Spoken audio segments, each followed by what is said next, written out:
네, 우리 다 같이 함께 교독한 이사야서 1장 21절부터 31절 마지막 절까지 말씀 중심에서 우리 시온의 타락과 회복, 시온의 타락과 회복이라는 제목으로 하나님 말씀 증거하겠습니다. 우리 1장 이제 오늘로 마치는데요. 이 1장을 이렇게 특별히 3주나 말씀을 드린 것은 이제 이 1장 안에 사실 이제 이 이사야 전체가 무엇을 말하고자 하는가가 이렇게 잘 담겨 있기 때문에 그렇습니다. 우리 지난 시간 이사야서 1장 1절부터 9절까지 우리가 말씀 살펴봤었는데, 유다가 죄를 짓고 그 죄에 대한 하나님의 징계가 있을 것, 징계는 사랑하는 자들에게 주시는 거니까요, 형벌이 아니라 벌적인 요소로 그렇게 진노하시는 게 아니라 사랑하셔서 징계함으로, 그러니까 돌아오도록 그 자리를 떠나서 회복하게 하시려고 그렇게 채찍질, 회초리를 드신 거다라는 것을 그렇게 말씀을 드렸었습니다. 물론 이제 이스라엘 백성들 지금까지도 사실 계속되는 가장 큰 패역함, 그것은 이 속과 겉이 다른 거, 그러니까 외식하는 거요. 말로는 그럴싸하게 얘기하지만 실제로는 정말로 하나님을 경외하거나, 그러니까 사랑하거나 두려워하지 않는 신앙의 모습. 지금 이때 당시로 볼 때는 이방인인 우리들의 신앙도 다르지 않다. 우리 하나님을 이제 믿는다고 하고 또 사랑한다고 하고 또 하나님처럼 두려운 분이 없지라고 생각하고 있긴 하지만, 하나님을 진짜로 그렇게 사랑하고 있는가, 그리고 하나님이 정말 그렇게 무서운 분인 줄 체험하며 진짜 우리의 삶 속에 경험하며 살아가는가. 진짜 사랑한다면 이렇게 못하고요, 진짜 두려워한다면 저렇게 함부로 못하겠죠. 특별히 믿는다고 하면서 이 하나님의 마음을 정말 가장 아프게 하는 그 하나님의 표현이 있잖아요. 내가 진짜 지쳤다, 내가 너무 고나다, 짐이 된다, 막 제사를 드리는 모든 제물들, 그 연기, 그리고 기름들, 피, 이런 거 나 좀 이제는 좀 안 봤으면 좋겠다, 누가 성전문을 좀 닫았으면 좋겠다, 이런 마음을 가지시기까지 이스라엘 백성들이 정말 형편없이 한 거예요. 거룩한 성회로 모인다고 하면서도 아울러 피 묻은 손을 가지고 성회에 참여하는 거, 나 이제 도저히 참아주기가 어렵다. 이제는 막 하나님께서 이런 인간적인 표현을 막 하시는 거예요. 그렇게 하지 않으면 우리가 못 알아들으니까요. 선지자들을 보내서 그러지 말아라 아무리 말을 해도 부분적으로 막 하나님께서 성읍을 빼앗기게 하고 막 이방인이 막 들어와서 공격하기도 하고 그런 일이 있는데도 말이죠, 전혀 그것을 의식하지 못한 채 그냥 하고 싶은 대로 생명의 근원 되시는 하나님을 버린 것과 스스로 웅덩이를 파가지고 생수를 먹으려고 하는 터진 웅덩이를 파는 우리 예레미야 선지자가 얘기한 이스라엘 백성들의 죄이고요. 두 가지 죄악, 생명의 근원 되는 나를 버린 것과 스스로 웅덩이를 판 것이다. 그게 그들의 죄악이거든요. 우리 이사야 선지자는 그렇게 말씀합니다. 저들이 말로는 나를 존경하지만 마음으로는 나와 멀다. 마음은 딴 데가 있고, 마음은 전혀 하나님을 예배하지 않고, 마음은 하나님을 전혀 두려워하거나 사랑하거나 하지 않고 그런 삶을 살아가고 있으니 우리 주님께서 이 방법 저 방법을 써보시는 거예요. 이제 이사야, 예레미야 애가 에스겔 이런 데 보면 이제 남쪽 유다 북쪽 이스라엘 나라가 그렇게 잘못하고, 그렇게 오늘은 어떻게 표현합니까?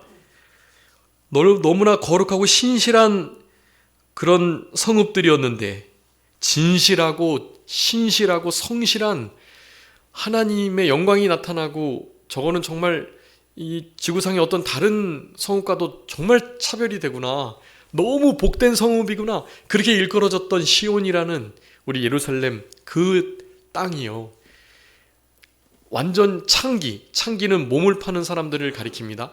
요즘엔 남자도 몸을 팔고요, 여자도 몸을 파는 거예요. 네, 그것을 자유라는 이름으로 그 죄악과 방종을 포장하고 있습니다. 자유가 중요하기 때문에 이제 군대 가서도 남자끼리 성행위를 해도 된다고 그렇게 법을 바꾸고 있습니다. 네, 정의당, 민주당이 다 바꾸는 거예요, 그거. 그래야 군대가 무너지거든요, 군대가. 지금 여러분, 이런 시국 속에 정말 어마어마한 법들이 막 생성되고 있어요. 제가 이 카톡을 드린다는 걸 못 드렸는데 제가 드릴 거니까, 거기에 그러니까 지금 막 그냥 마구마구 올라오거든요. 지금 이 다수당이 입법 독재를 하고 있는 거예요. 수가 적으니까 다수결로 법이 계속 제정이 되는 거예요. 그것을 막을 수 있는 것은 법사위가 이루어지기 전에 이 입법 예고 기간을 우리 국민에게 다 공포하도록 돼 있거든요. 그 예고 기간에 많은 이들이 반대를 해야 해요. 그 법이 잘못됐다, 이러이러해서 잘못됐다, 이런 부분들을 말을 해야 그것이 결국에는 이렇게 국회의원들에게까지 결정적으로 올라가가지고 그 법이 통과되는 일이 안 생기거든요. 지금 그 일이 계속 이루어지고 있습니다, 여러분. 세상에 정말 너무 기가 막힐 일이고요. 이런 사람들을 뽑았나? 우리가 뽑은 거 아닙니다, 여러분. 이 부정선거로 된 거예요, 사실은. 그런 모든 국회의원들이. 이 부정선거에 대한 얘기를 제가 이렇게 드리면 아마 우리 유튜브도 아마 검열에 걸리게 되면 지난번 몇 개 백신 얘기했을 때처럼 짜리게 될 거예요, 아마. 근데 이제는 그 부정선거에 대한 것을 메이저 언론사들도 어느 정도 다루고 있기 때문에 이제 이 유튜브 같은 매체들을 그렇게 옛날처럼 검열하지는 않을 것 같아요, 제 생각엔. 그래서 괜찮을 것 같기도 한데, 어쨌든 이것을 거짓 선동으로, 음모론으로 돌리고 그런 얘기를 하면 안 된다고 말을 하는 거예요. 여러분, 그 자체가 얼마나 전체주의인지 여러분이 아셔야 해요. 누군가가 선관위에 드러난 데이터를 보고, 야, 이 데이터라면 반드시 부정이 있을 수밖에 없는데? 라고 말하는데, 그걸 음모론으로 말하는 거예요. 여러분, 이것은 정말 잘못된 사회의 큰 특징 중에 하나입니다. 아닌 것은 아니다 해야죠. 그게 진짜 아니라면 아닌 증거를 선관위나 이게 재검표를 하고 하면 되는 거예요. 근데 그걸 안 하네요. 왜냐하면 선관위 위원장이 법관이거든요. 네. 헌법재판관 판사들이 선관위 위원장을 하고 있는 거예요. 그러니까 그거를 인용해가지고 재검표를 하게 되면 실제로 자기네들의 잘못이 고스란히 드러나니까 그걸 못하고 있는 거예요. 어쩔 수 없이 하게 된 몇 케이스가 있었는데 거기에 어마어마한 부정선거의 증거가 실제로 드러났어요. 근데 그걸 다루는 언론사가 없었고 다 그냥 그럴 수 있다, 부정선거는 아니고 부실선거 정도는 되겠지 하고서 그냥 넘어간 거예요. 여러분, 그렇지만 명확하게 부정선거가 맞습니다. 여러분, 이거 위해서 기도해 주셔야 하고요. 민주주의가 꽃이 지는 것은 선거가 잘못되면 그렇게 되는 거예요. 부정선거가 개입이 되면. 사람을 뽑는 것은 투표한 자가 아니라 개표한 자가 뽑는다라고 하는 말이 있죠. 다 북한 공산당 스탈린이 한 말이에요. 투표의 결과는 투표를 한 사람이 좌우하는 게 아니라 개표를 한 사람이 좌우한다라는 거예요. 그 세계에서 하는 말이 우리처럼 자유민주주의에서는 있을 수 없는 일이거든요, 사실은. 근데 그 일이 일어나게 된 것입니다. 원래는 있을 수 없는 일이었는데 성관이 자체에 여러 가지 부정이 있었잖아요. 왜? 채용 비리 있잖아요. 거기는 그냥 헌법 기관으로 여기고 아무런 시찰을 안 한 거예요. 한 번도. 그러니 자기네들 마음대로 사람을, 가족을, 친척을, 자녀를 뽑고 막 난리도 아니었어요. 그게 들켜가지고 이제 저기 어디죠? 거기서 하여간 이 검열이 들어간 거죠. 검열이 드러나서 조금 밝혀진 게 그 정도예요. 여러분, 이게 사회가 타락하고 악해지면 우리가 자연스럽게 믿고 있는 어떤 제도가 정말로 형편없이 타락했음에도 불구하고 그거를 잡아내지를 못하는 거예요. 견제, 균형이 무너져 있는 상태인 거죠. 여러분, 이런 상태가 여러분 지금 이제 조금 바로잡혀가고 있어요. 왜냐하면 이게 지금 2030들이 해외 뉴스를 보고 또 거짓 뉴스를 퍼뜨리지 않는 제대로 된 증거를 가지고 얘기를 하는 유튜브를 보고 그네들이 깨어난 거예요, 지금. 여러분, 그래서 사실 약간 소망이 있습니다. 그런 리더자들의 대부분은 지금 서울대 트루스 포럼의 크리스찬들, 그런 이들이 아주 중차대한 역할을 지금 감당하고 있고요. 그런 이들이 좋은 자료들을 퍼뜨리니까 그것을 보고 실제로 이게 아니네 하는 생각을 이제 하는 거예요. 이제. 옛날에는 다 뉴스에서 하는 말 들은 거죠. 뉴스가 무슨 거짓말을 하고 교과서가 왜 틀리고 뉴스가 무슨 그렇게 공공연한 거짓말을 하나 생각을 하면서 다 뉴스를 믿은 거죠. 순진한 거고요. 순수한 나이기 때문에 그런 것일 수는 있죠. 그럼에도 불구하고 팩트 체크를 하고 비교, 점검하는 건 우리 젊은이들의 특권인 것입니다. 그건 의무이기도 하고. 그런 이들이 그나마 있어서 좀 다행이긴 한데요.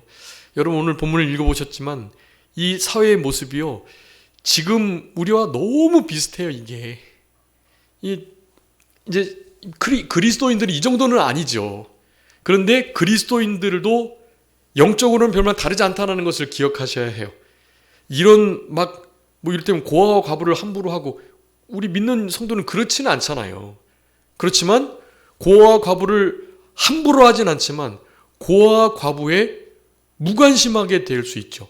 여러분, 함부로 하는 것은 관심의 또 다른 표현이기도 하고요. 진짜 무관심한 게 문제인 거예요, 사실은.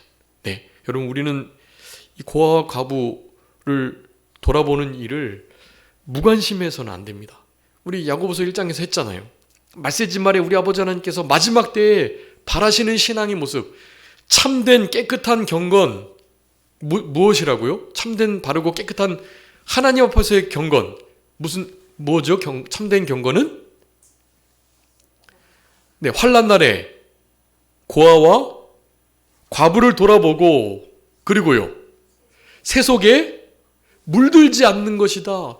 여러분, 이게 믿는 이들의 아주 결정적인, 아주 선명한 증거인 거예요. 이게 마지막 때 이런 사람을 찾는 겁니다. 세속에 물들지 않고 환난과 어려움의 때일수록 고아와 과부를, 어려운 당한 소외된 사람들을 돌아보는 것, 여러분, 그네들에게 무관심했다면 그네들을 시원하지 않은 것과 그네들을 함부로 억울하게 한 것과 다르지 않아요. 여러분, 그리스도인들에게 말씀하시는 정말 심각하게 들어야 할 말씀들입니다. 여러분, 이런 일들이 이렇게 될 수밖에 없었던 것은 다른 데에 더 많은 신경을 쓰게 되는 일 때문에 그런 거예요. 여러분, 다른 것에 신경 쓰지 마시고 우리는 믿는 일, 여러분, 믿는 일을 잘하면 나머지 것은 자연스럽게 오게 돼 있어요. 여러분, 믿는 일을 잘한다는 게 뭐예요? 믿음을 지켜내고 믿는 터전인 교회와 성도들이 억압받지 않고 참된 신앙의 자유를 누리고 해야 하는 일이잖아요. 근데 그 일이 제재가 된다? 여러분, 그럴 때는 우리의 양심을 따라서 아닌 것은 아니다고 해야죠. 국민 저항권, 성도 저항권을 발동시키셔야죠. 그래서 우리가 할 수 있는 최대한의 노력을 해야 합니다. 양심을 똑바로 쓰고 움직이는 양심, 행동하는 양심을 가지고 기도만 하실 게 아니라 기도하시면서도 실제로 실천하고 행동해야 할 것을 하셔야 하는 거예요. 여러분, 우리 민주주의는 정치에 참여하는 것이 중요합니다. 그리스도인들의 정치 참여는 그냥 의무예요, 의무. 여러분 그것을 그냥 소극적으로 대하시면 안 돼요. 우리에게 주어진 의무임과 동시에 특권인 거예요. 특별히 그리스도인들이 진짜로 정치에 참여하지 않으면 나라는 망하게 되는 것입니다. 일제시대 이후로 재정 분리의 원칙에 의해서 그러니까 재정, 그러니까 우리 교회하고요, 그리고 정치하는 일, 이 교회와 정부와 국가와의 일이 구별돼야 된다는 거예요. 그러니까 교회에서는 흔히 말하는 정치 얘기를 하지 말라는 거죠. 여러분 교회에서는 정치 얘기는 해야 됩니다. 정치적인 얘기를 하면 안 되죠. 교회는 정치, 경제, 문화, 예술, 군사, 교육, 종교 모든 면에 걸친 이야기를 하나님의 기준을 따라서 바르게 해야 해요. 정치 중에 무엇이 옳고 무엇이 그르다. 또 경제 활동할 때 무엇이 옳고 무엇이 그르다. 말해줘야 하는 거예요, 교회에서. 그런데 그것을 못하게 했어요. 왜냐하면 교인들이 깨어 기도하니까 정부에 대해서 아닌 것은 아니다고, 일제시대에 일제가 잘못하는 것을 교회 성도들만 얘기를 하는 거예요. 독립투사들, 독립운동가, 3.1 독립운동할 때 거기에 멤버들 반 이상이 그리스도인들이잖아요. 거기에 캐톨릭인도 있었고 또 도교, 또 불교, 승려도 있었고, 그렇지만 거기에 대부분은 그리스도인들이었다고요. 대부분이. 그네들이 깨어서 기도하니까 그런 일을 벌이는 거예요. 그래서 교회에서는 그런 일을 하면 안 된다라고 말한 거예요. 반대입니다, 여러분. 정치가 정치에 영향력을 행사하면 안 된다는 거예요. 원래는 그게 정교 분리의 원칙이. 그게 정치는 교회와 신앙에 대하여 터치할 수 없다, 말할 수 없다. 그게 원래 취지. 그게. 근데 그걸 뒤바꾼 거예요. 교회는 정치에 관여하거나 참여하면 안 된다라는 거를. 여러분 바뀐 겁니다. 정부가 정부의 법으로 정치, 경제로 교회에다가 영향력을 행사하면 안 돼요. 지금 제가 다 보관하고 있는데 지난 코로나 3년간 예배 금지, 성가대 찬양 금지, 이런 금지령을 지자체의 무슨 구청법, 구청 내규로, 서울시 내규로 그런 일을 벌였던 시대였어요. 지난 이 시대가. 여러분 그게 아주 불법인 거예요. 종교의 자유를 보장하고 있는 헌법을 명확하게 어기는 한참 하위법이 실제로 우리 교회를 그렇게 탄압을 했던 것입니다. 교회는 모르고 따라갔죠. 다 순종하는 거예요. 위로부터 난 권세, 하나님께로 나지 않은 것이 없으니까 무조건 구청에서, 시청에서 하라면 해야지 그러면서 얼마나 자조하면서 말이죠. 스스로 기면서. 여러분 이거 정말 부끄러운 일이고, 실제로 이 모든 일들을 이게 근원을 잘 살펴야 되는데 근원을 못 살피기 때문에 그런 일이 일어난 거예요, 사실은. 여러분 이거 앞으로 일이 있었기 때문에 아주 쉽게 이제 곧 이런 일이 이루어질 것입니다. 지금 우리 박사님 말씀 들어보니까 우한에 벌써 그런 일이 또 있고, 그래서 예전처럼 우한을 폐쇄해야 하지 않을까 할 정도의 그런 전염병들이 지금 이제 도는 것 같아요. 벌써 지금 우리도 A형 독감도 그렇고 감기 지금 검사하면 여러분 검사해 보세요. 코로나 검사 키트기로 다 코로나 양성으로 나와요. 근데 우리는 지금 마스크 다 벗고 이렇게 다니잖아요. 이게 정상이에요. 이게 정상적인 상황입니다. 스스로를 보호하기 위해서, 남들에게 피해 안 주기 위해서 우리가 스스로 마스크를 할 수는 있죠. 그걸 강제하거나 그 부분에 대해서 모이고 말고를 명령하거나 할 수 없는 거예요. 찬양 금지? 웬 말이에요 그게, 찬양 금지가. 여러분 그런 시대가 다시 오지 않도록 우리가 바른 지도자들을 세우셔야 하고요.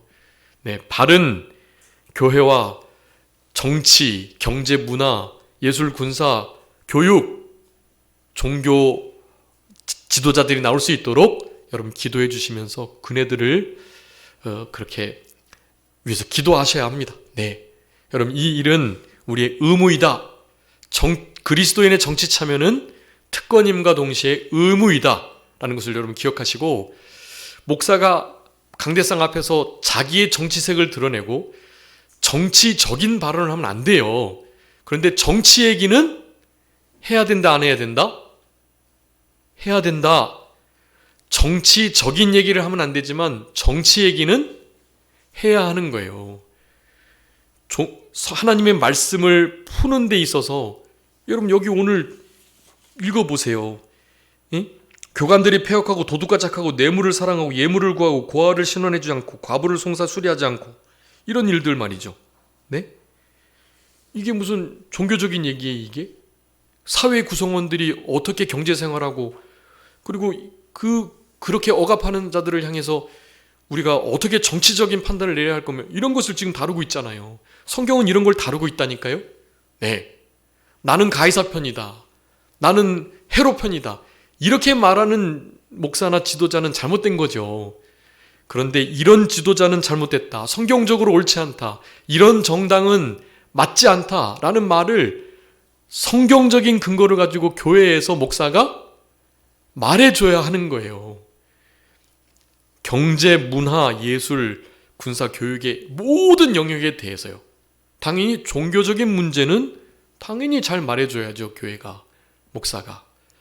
나머지 분야에서도 마찬가지다. 나머지 분야에서 하나님의 말씀을 근거로 옳고 그름을 아닌 것은 아니다고 옳은 것은 옳다고 해야 하는 것이 목회자의 사명이고요.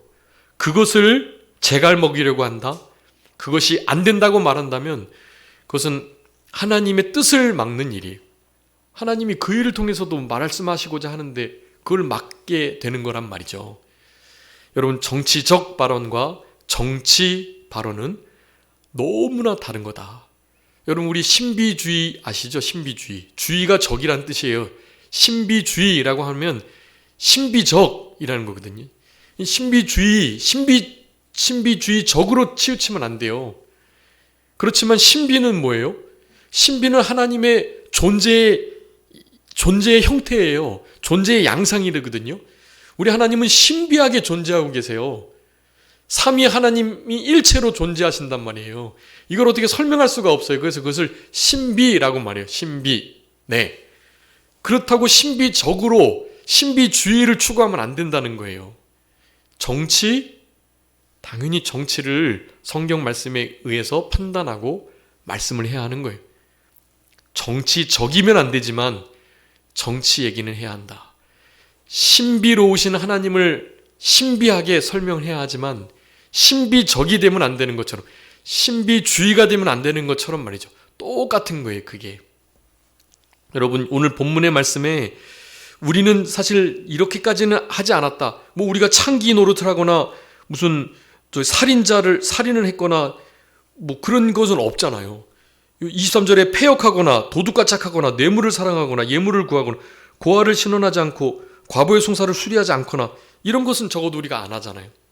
그런데 적극적으로 고아와 과부를 돕지 않고 무관심하다? 사실 내나 다르지 않다. 이 말씀을 영적으로 받아들여야만 하는 것입니다. 우리 지난 10절부터 20절 말씀에도 거기에 하나님께서 좀 즐겨 순종하라고 하신 말씀이 있잖아요. 16절에 스스로 씻고 스스로 깨끗하게 하고 악한 행실을 버리고 행악을 그치고 선행을 배우고 정의를 구하고 학대받는 자를 도와주고 고아를 위하여 신원하고 가부를 위하여 변호하고 이런 일을 하라는 거예요. 이스라엘 백성들은 이런 걸 안 한 지가 이미 오래가 된 거예요. 그래서 하나님은 채찍과 몽둥이를 들어서 그 일을 하도록 권고하고 명령하시고 계시는 거예요. 이런 일들을 우리 19절에 뭐라고요? 이런 일들을 너희가 즐겨 순종하면, 네, 이런 일들을 즐겨 순종하게 된다면 땅에 나는 아름다운 소산을 먹게 해주신다. 지금 이방인이 들어와서 깽판 치고 또 적군들이 계속해서 침략해가지고 막 성읍을 불사르고 이런 일을 국부적으로 하고 있는데요. 그런 가운데 승리하고 결국엔 그 땅에서 나는 것을 잘 먹게 되려면 이런 거를 여러분 이 생활에 관계된 모든 게요, 정치적이고 경제적인 생활의 모든 모습들이 이게. 네. 과부 도와주고 싶은데 정치적인 입장에서 같은 편이 좀 없거나 또 내가 이렇게 함께 다니는 사람들은 좀 그런 거를 싫어해. 그러면 그 사람은 정치적 동물이기 때문에요. 그런 사람들에게 머물러 있으면 그 공동체의 정치 안에서 고아와 과부 신원해주지 않고 도와주지 않는 것이 그냥 익숙해지게 되는 거예요. 여러분, 우리가 하는 모든 삶의 바탕과 원리를 한문으로 정치라고 말해요. 정치. 여러분, 교회 안에도 선한 정치가 있어요. 하나님의 공동체를 다스리는데 정치하시는 거예요. 그게 다스림이 정치거든요. 하나님의 사람들을 세우고 양심을 쓰는 지도자를 세우고 이익을 탐하지 않는 지도자를 세워서 그 공동체를 잘 이끌어나가도록 선한 정치를 하시는 거예요. 하나님이 정치하신다? 여러분, 이 말이 이상하게 어감으로 들리면 안 되는 거예요. 정치라는 단어에 대한 이를테면 좀 잘못된 인식을 가지고 계신 거예요. 여러분, 정치는 좋은 겁니다. 정치 지도자가 정말 귀한 분들이에요. 정치를 잘 못해서 그렇고 교회가 정치적으로 흘러서 문제가 되는 거지. 여러분, 정치는 정말 좋은 거고, 우리 교단과 또 교단 헌법에도 선한 정치가 나와요. 선한 정치면이 있고요. 교회와 성도와 성도가 교회의 목회자를 어떻게 대해야 할 것인가 다 다루고 그것을 잘 기록에 정리해 놓은 게 정치예요. 정치. 여러분, 그 정치를 잘 할 수 있도록 하나님의 말씀에 비춰 해야만 하는 겁니다. 오늘 본문은 아주 정치의 얘기를 하고 있어요. 정치적인 얘기를 아니라 정치 얘기를 하고 있다고요. 삶의 공동체 안에서 성도들이 어떤 태도를 취해야 되는가, 정치를 다루고 있어요. 지금 이게 다 정치예요. 특별히 왕들, 제사장들, 선지자들, 고관들, 이런 이들이 지금 정치를 잘못했다고 지금 말씀하고 계시는 거예요.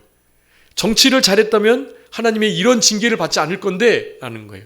여러분, 이사야 선지서는 명확하게 말씀한 건 없는데요. 그러니까 우리 뒤에 이제 여기 고관들과 재판관들 말씀했죠. 23절에 고관들이 도둑 착하고 뇌물 사랑하고 예물 구하고 말이죠. 이런 일을 한다고 하는데요.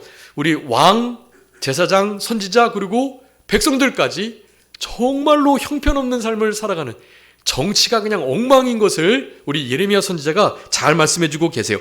우리 그 23절 밑에다가 그 말씀을 한번 써주세요. 예레미야 32장 32절 23절에다 그걸 좀 써주세요. 예레미야서 32장 32절 한번 읽어봐 주세요.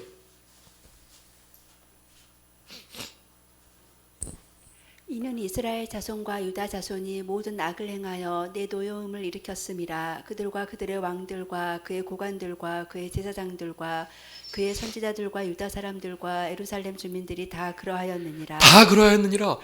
지도자들이 다 악을 행하니까 백성들도 다 악을 행했다, 그 말씀을 하고 있는 거예요.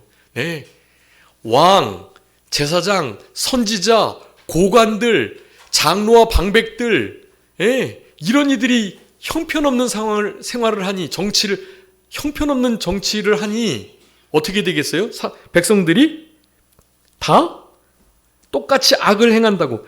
예루살렘 유다 사람들, 주민들과 그 일반 백성들이 다 그러하였다.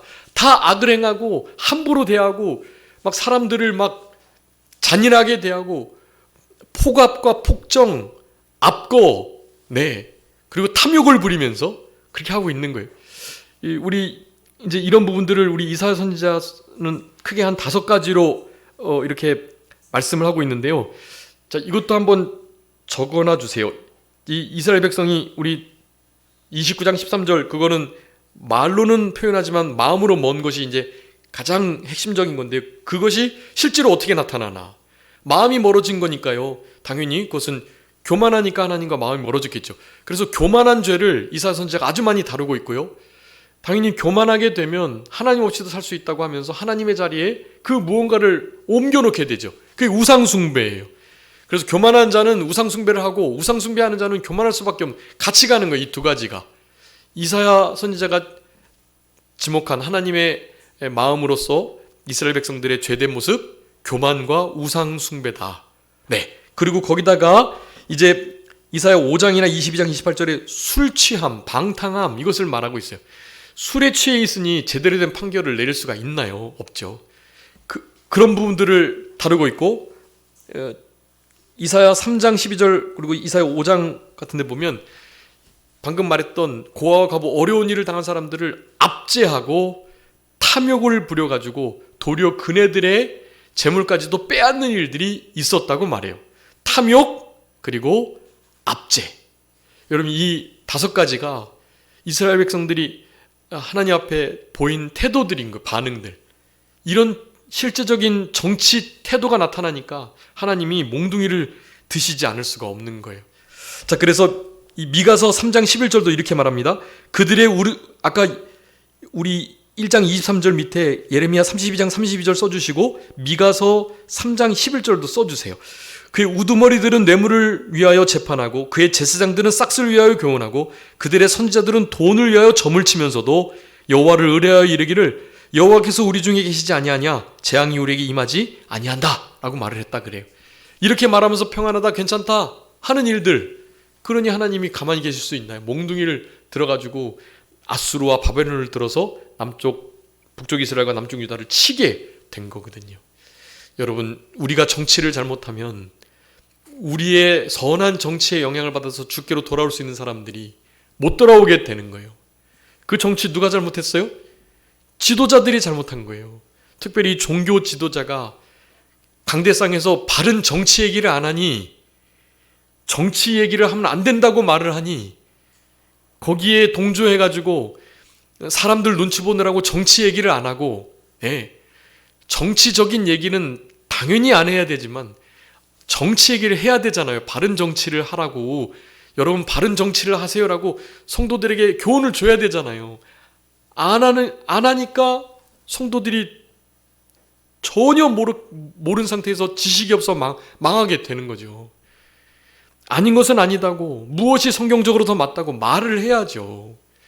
여러분, 이게 지금 이 시대에 무너져 있는 마치 무슨 금기어가 돼가지고요. 교회에서 무슨 정치에 관한 얘기 조금만 해도 막 그냥 난리도 아닙니다. 우리 산종교회는 너무 신사적이고 좋은 분들이시고요. 다른 교회는요, 하여간 정자 얘기만 나와도 왜 목사가 정치적인 얘기를 저렇게 하는지 말이지. 정치 얘기를 했다고는 말 안 해요. 정치적인 얘기를 했다 그래요. 네. 말하는 사람이 잘못했을 수도 있긴 한데요. 의도가 정치적이지 않았다면, 말씀을 하다가 그 말씀에 입각해서 분별을 한 것이라면 그걸 정치적으로 받아들이시면 안 되죠. 여러분, 그런 이해함이 웬만한 교회는 없습니다. 우리 교단 안에도 사실 파가 완벽하게 나뉘어져 있고요. 저는 깜짝 놀랐습니다. 좀 상황이 심각합니다. 그래서 하나님이 이렇게 아수르 바빌론 들어서 징계를 내리시는 것처럼 아마 이 전쟁의 몽둥이가 곧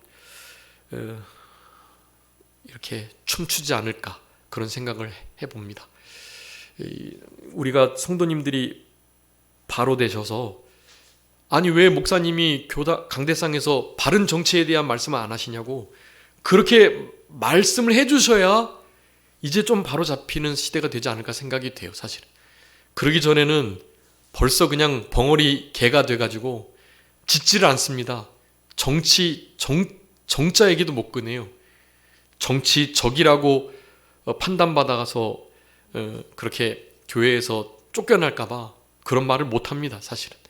그런데 하도록 성도님들이 깨어서 말씀해 주셔야 해요. 왜 목사님은 바른 정치에 대한 기준을 제시해 주지 않느냐, 성경을 통해서 무엇이 옳고 그런 거 말씀해 주셔야 되는 거 아니냐, 말씀해 주셔야 돼요. 네. 그렇게 되면 목회자들도 조금씩 깨어날 수는 있을 것 같아요. 네. 그런데 총체적으로 선지자, 제사장, 왕, 방백들, 고관들, 장로들과 또 감독들, 이런 이들이요 지금 완전히 무너진 상태여서 그런 이들로 말미암아 깨어나는 백성들이 없는 거예요. 그러니 백성이 깨어서 잠자는 지도자들을 일으켜야죠. 네, 그게 만인 제사장설이기도 하고, 모두 다 같아요. 우리는 왕 같은 제사장, 저만 목사가 아니라 우리 성도님들도 가정에서, 직장에서, 친구들 사이에 여러분들이 목회자적 마음을 가지시고 생활하셔야 하는 거예요. 네, 어디에 계시나 나는 주의 것으로 생각하면서 우리 주님의 뜻을 분별해서 주님이 원하시는 삶을 살아내야 하시는 거거든요. 목회자들보다는 그것이 훨씬 더 어려우시겠지만 그렇게 해주셔야 해요. 그렇게 살아가시면 그런 모습들이 종교 지도자들에게 큰 반향이 되는 것입니다. 세상이라면서도 저렇게 믿음으로 하려 하시는데 내가 이래서는 안 되지 하는 생각을 사실 갖게 되는 거죠. 여러분, 오늘 본문의 말씀을 통해서 우리 이스라엘 백성들이 하나님께서 요구하시는 분명한 수준이 있는데 그 수준을 따르지 못할 때는 하나님께서 반드시 큰 불을 보내시고 또 전쟁을 일으키셔서 찌꺼기를 제하시고 모든 죄악을 깨끗하게 하시는 역사를 반드시 일으키실 것이다 라는 것입니다. 여기 그 말씀에 25절에 보면 내 손에 내게 들려 내 찌꺼기를 잿물로 씻고 녹여 청결하게 하고 혼잣물을 다 제하여 버릴 것이다 라고 말씀하는데요. 이런 것들은 다 이 전쟁의 몽둥이, 여러 가지 큰 환란의 용광로 속에 우리를 넣으셔가지고 그렇게 해서 우리를 불순물을 제거한다는 그런 의미예요. 하나님이 징계를 주시고 전쟁을 일으키시는 것은 당연한 일이 아닐 수가 없습니다. 여러분, 이 상황 속에서 여호와를 버리지 않고 여호와께 더 가까이 하는 그런 우리들이 되어야 되겠고요. 지금 이제 시간이 다 됐는데 여러분, 우리 아까 전에 말씀드렸던 결국에는 신실한 고울이라고 불려야 되니까요. 우리 26절, 여러분 26절에 거기 의의 성읍이다, 신실한 고울이다라는 말씀을 본래와 같이 회복돼서 일컬은 바 돼야 돼요. 그것은 우리가 회개하고 우리의 옳은 행실로 신실한 성읍다운 삶을 살아내야 하는 것입니다. 이 계시록 19장 8절에 보면요, 그에게 빛난 깨끗한 세마포 옷을 입히도록 허락하셨는데 이 세마포 옷은 성도들의 옳은 행실이다 라고 말이에요. 여러분, 옳은, 의로운, 공의로운 성읍, 신실한 고울이 되기 위해서는요, 우리 각 사람 한 사람 한 사람이 우리의 세마포를 잘 빨고 회개하고 회개합당한 열매를 맺고 아닌 것은 아니다, 그런 것은 그러다 라는 이 분명한 성경을 기준으로 한 판단을 해 나가는 일이 있어야 그 일이 가능한 것이니까 우리의 남은 생애 속에서도 여러 가지 하나님의 부패, 아픔과 또 전쟁의 고통이, 고난이 있을 수 있겠지만 그런 것을 잘 믿음으로 통과하시고 그 속에서 주님이 우리를 깨끗하게 하시고 또한 거룩하게 하시는 역사를 경험하시면서 할 수만 있다면 우리 세대에 이런 재앙이 없도록 하나님 앞에 기도하시면서 우리의 어려움을 잘 이겨나가시는 그런 우리들이 다 되어야 되겠습니다. 자, 기도하겠습니다. 살아계신 우리 아버지 하나님, 감사합니다. 우리를 사랑하시는 하나님께서 우리에게 하나님의 뜻을 이사야의 말씀을 통해서 계시하여 주시고 아버지 하나님께서 원하시는 신실한 성읍, 창기의 성읍이 아니요 또 살인자뿐인 그런 성읍이 아니라 하나님께서 좀 기뻐하시는, 그리고 제사도 좀 받아주시고 성전문을 활짝 여시는 그런 은혜가 역사가 있는 삶을 살아내도록 우리의 삶을 하나님 말씀으로 권고하시는 그 은혜와 사랑을 진심으로 감사합니다. 모든 것을 하나님의 말씀으로, 말씀의 기준으로 판단하게 하시고 그래서 이 세대 속에 빛을 드러내며 아닌 것은 아니다고, 옳은 것은 옳다고 말할 수 있는 용기와 그 용기를 실천해낼 수 있는 참된 행동하는 양심 허락하여 주셔서 아버지 하나님이 기뻐하시는 참된 온전한 크리스찬으로서의 생활을 잘 감당해낼 수 있도록 하나님 도와주시기를 간절히 바라옵고, 어느 때보다 우리 그리스도인들이 빛된 사명을 감당해야 하고 그것을 세상이 원하고 있다는 것을 기억하면서 아버지 하나님이 주시는 능력과 힘과 용기를 가지고 이 어두운 세상을, 캄캄함이 어두움이 만민을, 온 땅을 가리고 덮은 이 시대 속에서 참된 생명 진리의 빛을 드러낼 수 있는, 의로운 빛을 나타낼 수 있는 우리 산적계 모든 성도님들의 삶이 되게 하여 주옵소서.